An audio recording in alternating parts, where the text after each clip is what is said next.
Welcome, everyone. My name is Matthew Farrell. I am your host for tonight's Authors on the Air interview with William L. Myers Jr., author of Backstory, as well as several other novels of suspense. Bill is a good friend of mine. We grew up together in the Thomas and Mercer Publishing House, and he is currently with Ocean View. I had the distinct pleasure of reading his book Backstory, which is his latest, and he is here today to talk a little bit about it and his writing process with us. So thanks, Bill. Thanks for being here. Thanks, Matt. Thanks for having me on. Let's have a good conversation. So let's kick it off with your latest Backstory. Just tell us a little bit about the book. Well, as you know, my 4 previous books were all legal thrillers. And my agent said to me, why don't you try something different? Why don't you try a psychological thriller? And I said that I would do that. And I also said I was going to do something that I've never done before, which is write a purely organic novel. Meaning I was going to sit down and start writing a story with no idea who the protagonist is, no idea what his backstory was, and no clue where the book was going. And I said to myself, what I'm going to do is I'm going to have a guy who wakes up in a bar with no memory of who he is. And so I started writing Backstory, and I actually have the guy, he wakes up outside of a bar and he's all bloodied, he's all beaten up, and he has no memory. And then I walk him into the bar and people come up to him and they start talking to him. And I have no idea who these people are to him any more than he does. But he finds out, okay, well, this guy's my brother-in-law. This guy's a cop friend of mine. He comes to learn that he's living in Kansas. He's lived in Kansas for 10 years. His wife of 10 years has recently died. And as the story progresses a little bit, he comes to believe that, he's told that she took her own life. And he has flashbacks of coming into the house and finding her dead on their bed. But he comes to believe, because of different things that he learns, that she didn't kill herself, that she was murdered. And clues start popping up about who he was before he moved to Kansas. In Kansas, he's just a regular guy. He works at Goodyear. He's a foreman. He has friends. He has a 9-to-5 job, a beautiful wife. But he has a memory of himself in a swamp being shot and killed. And he has a memory of talking with somebody over the phone and asking him, am I still dead? And so he knows that somewhere in his past, he's a very different person from the guy he is now. And I throw these clues in, myself not even knowing where they're going to take me. And so when somebody reads the book and they find out, oh, this is where he was before he was in Kansas, it's because I sat down, and when I wrote that chapter, I'm learning this is where he was and who he was before he goes to Kansas. And one of the things that I tried to do was I wanted to create a lot of physical motion, like a lot of traveling. So he goes from Kansas to the middle of Pennsylvania, to Philadelphia, back to Kansas, to Las Vegas as the story unfolds. And I wanted to put in a lot of conflict. So everyone he meets from his previous life, his brother, his mother, his ex-wife, his girlfriend, his boss, everyone he has conflict with, because the previous life, the life that he left, was a total train wreck. And it's just, I had a lot of fun having him butt heads with all these people, sometimes physically, sometimes emotionally, as he's learning who he is and how he ended up where he ended up. So for me, Matt, a very different book than my earlier books, where the protagonists were lawyers. They were hiding things. They were cool characters. And they were, in a sense, they were unreliable narrators in that they were holding back information. This guy's an unreliable narrator too, but he's an involuntary, unreliable narrator because he doesn't know the information. Right. So I think that's fascinating. I didn't know when we spoke, in the past, that you were kind of going into this with just as little information as the character. So I think that's fascinating. Did you have any kind of an end in mind, or you went in completely blind? when I started, I went in completely blind. Wow. Didn't know he was from back east, didn't know about his former relationships. All that stuff just came to me over time, and I built it in over time. By about 3/4 of the way in the book, I knew kind of what the ending would be, not necessarily how I was going to get there, but I knew what the ending was going to be. And I had ideas about how I was going to resolve, most of the conflicts, because every person that he has a relationship with or had one with in the past, the conflict between them has to be resolved in one way or another. And sometimes it's in a good way, a redemptive way. Sometimes it makes him a little darker. Sometimes it's good for the other people, and sometimes it's bad for the other people. So you took pantsing to like a whole nother level. I mean, I consider myself a pretty good pantser, and I typically start out with, a general idea. I know what the beginning is going to be. I think I know what the end's going to be. And, 8 times out of 10, the person who I think is going to end up being the killer or guilty or whatever changes. Right. But I've never heard of someone sitting down and just going for it. I'm fascinated by that. I think because the story was great. It came out really well, but to know behind the scenes that, you really didn't know where the characters were heading either, and just kind of let them go where they needed to go is outstanding. Yeah, it was a lot of fun, because I'm normally, when I write, I know the protagonist, I know how the story is going to end. I have like 3 or 4 major plot points. And then, and I write down, like with the chapters, when I'm done with the chapter, I do a synopsis of the chapter. So I can always go back and remember exactly what the chapter is. So it's more of a painstaking, kind of disciplined approach. This was just, it was freewheeling, but of course, as I'm going along, everything has to make sense at the end. So I've got to go back and change some things, and massage some things. But I think it ended up as, it's a very raw story. It's more like real life, where you have interactions and they're not perfect. The dialogue isn't perfect. The resolutions aren't perfect. It's just kind of this messy, gritty, fight with this character, make up with this character, fight with this character, type of series of interactions.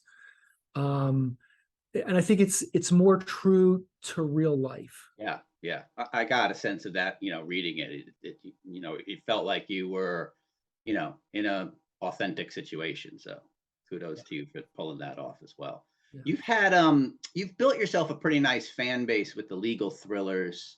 So I assume most of them, all of them, came over to check this one out. Have you heard anything from the fans, who are used to reading you as a legal thriller author, with this new story? Are they, is it a happy change? Did they want to see more legal? What kind of feedback were you getting? I got people who said, it's different, but I love it. I love the way he writes. I have people who've said, what is this? It's not what I was expecting. Some of them are not what I was expecting, and great, not what I was expecting, and I didn't like it. So, it's not a book that everyone will love. Some people will love it. Some people will hate it. Some people will love the character. Some people will hate it. Yeah, yeah. Do you see yourself playing in this genre a little bit more as time goes on, or kind of toggling back and forth between legal and general, or where do you see yourself down the road? I think I already know what I'm going to do, because I've written 2 or 3 books since then. One of them is going to come out next year, also by Ocean View. Another one we're shopping now. The next one that comes out is like an Elmore Leonard book, low-end scumball crime figures in a messy situation. Because I love Elmore Leonard. I love the sparse way that he writes.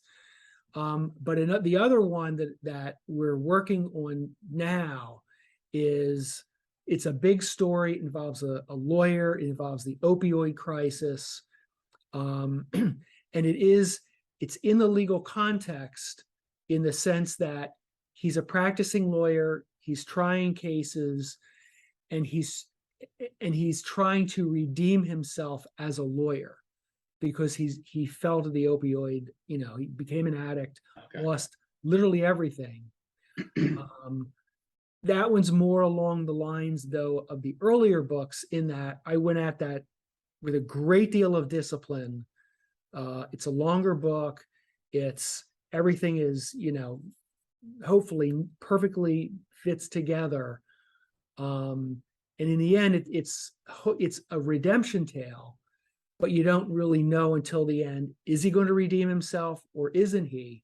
Because he's got to make a lot of morally ambiguous choices. All right. So can't wait to read it. Good luck with the shopping. Thank you. And you have a book coming out too, October 5th. Tell us the name of your book. So my book is called We Have Your Daughter. It's coming out October 5th from Bookouture. Actually, earlier this week, I think Monday was pre-sales went on sale for the ebook. Okay. And print and audio pre-sales will come at a later date.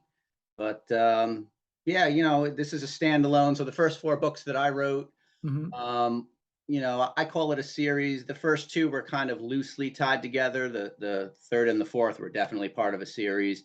And this is just something that I wanted to try, standalone, new characters, new area, new surroundings. Just as a writer, you need a breath of fresh air every once in a while. Absolutely. So, like you with backstory, I had a lot of fun writing this one. It was nice to dive into some new characters after a while. Yeah. The juices flowing again. I know. I look forward to reading that, and I'll do a pre-order off. Awesome.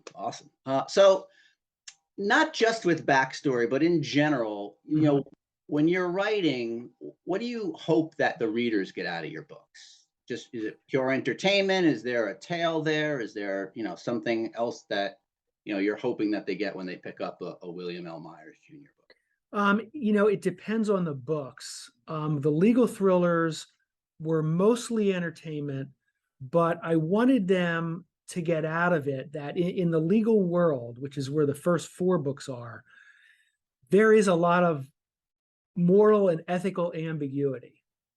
And often a lawyer comes to a point in a case where he has to make a decision, not necessarily to do something that's unethical or illegal, but something that approaches the line, something he doesn't feel comfortable with, because he has to put the client above himself. So as a lawyer, you may say, man, I don't want to do this, but this is what's in the best interest of my client, so I have to do this. Right. And as a lawyer in real life, you'll do it. At least the good ones will do it. The bad ones will take the easy way out. The good ones will do the hard thing sometimes. And I wanted people who read the first 4 books to get that sense that it can be an emotionally and psychologically challenging thing to represent someone.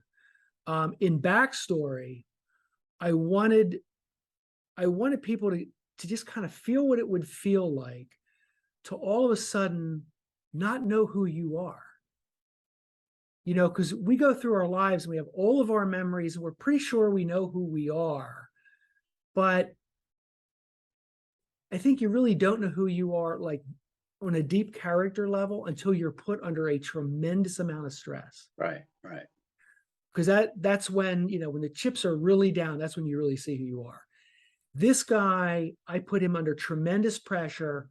I made him a blank slate to himself, and he has to see who he was and then kind of decide, well, okay, that's who I was. Who am I going to be now? How am I going to deal with these tough situations now? And I wanted readers to be in that situation, you know, a high pressure situation, facing things you've never faced, where you can't say to yourself, well, I already know who I am. I've done this before. You know, I know how it'll turn out. I know how I'll behave. But to be in a situation, and for him, for Jackson, a whole bunch of situations where he has no idea how he's going to behave because he can't remember how he behaved in those same situations in the past. Right. One of the things that I loved about reading it was, you know, I got a kick out of, he would walk into a scene or a situation, and of course, the characters that he's interacting with are treating him like they treated him the last interaction that they had. Right. But he has no memory of that last interaction that they had. So there's always like a quick learning that he has to do. Which I thought was good writing on your part. To, you know, I just found that, you know, it was a fun book to read in terms of, like you said, a character just, you know, being in situation after situation and not remembering the last time he was talking to that person or in this area or anything like that. And yeah, a lot of fun to read. I highly suggest to everybody out there to give it a shot because it's fun. I remember you know, reading it ahead of time, the arc, and you know, a couple of times my wife calling from the bedroom, "You coming to bed?" And I was like, "Yeah, I'll be there in a minute. I just want to, you know, one more chapter," because I was having fun reading it. So thank you, Mac. Thank you. So my final question for you, and there's a lot of aspiring writers that, you know, view the Authors on the Air podcast and listen, and there are many of us existing published authors who have a day job, myself included. And I'm always interested to get the perspective of another author with a day job of, you know, kind of how you balance between, you know, in your case, being an attorney by day, you know, thriller writer by night. How do you kind of make that both work for you, meeting deadlines and coming up with new ideas and making sure that you know, your clients in your day job are taken care of as well? Yeah, that's a really good question. I wish I could say, Matt, I have this down to a science. I wake up, I write for an hour, I go to work, I come home, maybe I write for an hour. But I don't do that. You know, my work schedule with the trials and the depositions and the clients, that kind of has to take control. And so I write when I get a chance to write. Maybe it's in the morning, maybe it's at lunch, maybe it's at night. The challenge is, and you probably experienced this yourself, being in my office or even being in a courtroom and a scene from my book starts to play out in my head. And I want to write it down because I think, oh, I like the way this is going. I like the dialogue. I like the plot development. And I want to write it down, but I can't because I'm in court or I'm in my office and I'm interacting with somebody else. And I wonder how many times somebody's looking at me and they realize that I'm just not there anymore. You're killing someone in your mind. Yeah, I'm killing someone in my mind, but I'm smiling at you. Exactly. So do you find it super challenging, or at this point, you know, you're done with 5 books, you know, have written the 6th, shopping the 7th, at this point is kind of just that kind of toggle back and forth between day job and writing, regardless of set times? Is it kind of natural at this point, or is it still a struggle for you? It's still a little bit of a struggle, but what I find is I have more confidence. I have the knowledge that, you know what, if I don't get to write this down for like 5 hours, I'm not going to lose it. It's not going to just go away. Right. Before, when I would have one of these things where I'm with somebody or I'm working and the idea comes, I would get all edgy because I'd be afraid I'm going to lose it. And, you know, not a good person to be around when you're edgy. Now, and I'm guessing you feel the same way. You have the confidence. It's like, you know what? I'll pick it up a few hours from now. It'll still be there. Don't panic. Yeah. And I have the pleasure of being a little bit more regimented with my job. My job typically, you know, when I leave the office, you know, barring a couple of emails I can answer on the phone at night, there are set times at night that I, you know, dedicate to writing. So I'm lucky in that aspect. Well, that's great. But yeah, and during the day, if I'm, you know, if I'm in trend, I have a hard time turning off and on my writer and day job brain during the day. So I tend to just stick with the day job during the day and, you know, not think too much about it. But there are definitely, to your point, times when an idea or a scene or something's popped into my head. And if, you know, if I can, I'll jot it quickly on a Post-it note. But if I can't, you know, you kind of put it in your back pocket and hope it's there when you get home that night. Right. Yeah. So before we let you leave, tell the viewers out there your social media and how they can get in touch with you. Okay. Well, you can get any of the books on Amazon by looking up William L. Myers Jr. The Twitter is at William Myers Jr. The Facebook is William L. Myers Jr. And Instagram is at junior.williammyers. All right. So Bill, thanks for being with us today. And for all of you out there, please check out William L. Myers Jr. backstory, his latest, his previous 4 legal thrillers, everything available on Amazon or wherever books are sold. Bill, thanks again, and we'll talk soon. All right. Thank you, Matt. All right.